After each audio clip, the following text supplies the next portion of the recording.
एक समय की बात है। एक गांव में जय और राजू नाम के दो भाई रहते थे। बड़े भाई का नाम जय था, जो बेहद अमीर था, और छोटे भाई का नाम राजू था, जो गरीब था। जय जमींदार था, उसके पास काफी धन दौलत था। राजू छोटी मोटी मजदूरी करके अपना परिवार पाल रहा था। एक बार की बात है, दिवाली के दिन पूरा गांव खुश था। लोगों के घरों में तरह तरह के पकवान बने थे। लोग दिवाली का मजा ले रहे थे।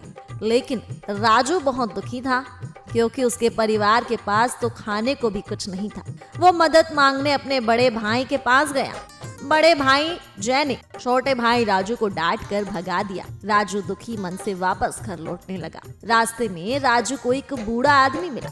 बूढ़े आदमी ने राजू को कहा कि बेटा, इतने दुखी क्यों हो? आज तो दिवाली है, खुशियों का त्योहार। दुखी मन से राजू ने सारी बात उस बुजुर्ग को बताई। बुजुर्ग ने कहा, बेटा, अगर तुम मेरा ये लकड़ियों का ढेर मेरे घर तक पहुंचा दो तो मैं तुम्हारी मदद कर सकता हूँ। राजू ने बुजुर्ग की बात मान ली। जब राजू उस बुजुर्ग के घर पहुंचा तो बुजुर्ग व्यक्ति ने उसे एक मालपुआ देकर कहा, ये मालपुआ जंगल में लेकर जाओ। वहाँ तुम्हें 3 बड़े पेड़ दिखेंगे, जिसके पास एक गुफा नजर आएगी। उस गुफा में जाओगे तो तुम्हें वहाँ 3 बोने मिलेंगे। ये मालपुआ उन्हें देना, क्योंकि उन्हें ये बेहद पसंद है और इसके लिए वो हर कीमत चुकाने को तैयार हो जाएंगे। पर तुम उनसे पैसा मत मांगना। तुम कहना कि मुझे अपने पत्थर की चक्की दे दो। राजू ने बुजुर्ग की बात मान ली और उसने वैसा ही किया जैसा बुजुर्ग ने कहा था। राजू उस गुफा में पहुंचा। वहाँ उसे 3 बोने भी मिले। राजू ने उन्हें मालपुआ दिया और बदले में वो पत्थर की चक्की लेकर वहाँ से चलने लगा। जब राजू वहाँ से बाहर निकल रहा था तो एक बोने ने कहा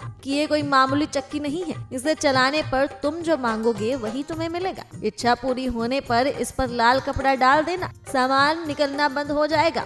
राजू घर पहुंचा। उसने जमीन पर एक चादर बिछाई और चक्की से कहा, चक्की चक्की गेहूं निकाल। बस फिर क्या था, चक्की से गेहूं निकलने लगा। इसके बाद उसने चावल मांगा, फिर दाल मांगी, और इस तरह खाने का ढेर सारा सामान उसने चक्की से मांगा, जो कि उसे मिला। राजू ने चक्की की मदद से अपने पूरे परिवार की भूख मिटाई। इसके बाद राजू ने लाल कपड़े से चक्की को ढक दिया और चैन की नींद सो गया। चक्की से निकला जो भी सामान बचा उसे वो अगले दिन बाजार जाकर बेच आया। इस तरह से वो कुछ न कुछ सामान चक्की से निकाल कर बाजार में बेचा। कभी बादाम, कभी घी, कभी नमक, तो कभी मसाले। देखते ही देखते राजू एक अमीर आदमी बन गया। राजू की तरक्की देखकर उसका बड़ा भाई जय उससे जलने लगा। उसने सोचा, आखिर कैसे ये इतना अमीर हो गया।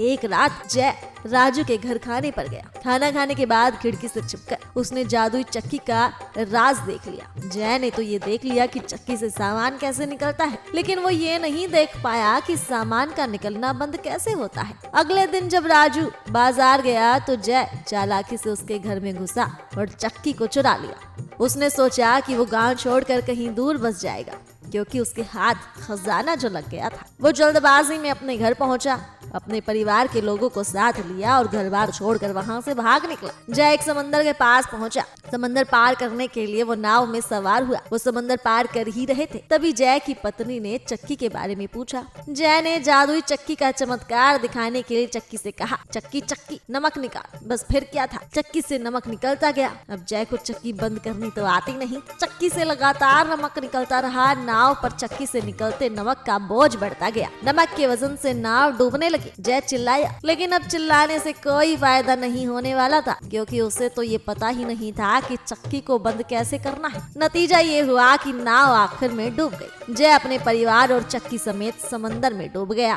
कहते हैं तभी से वो चक्की समंदर में अब तक चल रही है। इसलिए समंदर से नमक निकलता है और समुंदर का पानी खारा होता है। ये कहानी हमें ये सीख देती है कि हमें लालच नहीं करना चाहिए, चोरी नहीं करनी चाहिए, किसी के साथ धोखा नहीं करना चाहिए, वरना अंजाम हमें भी भुगतना पड़ता है।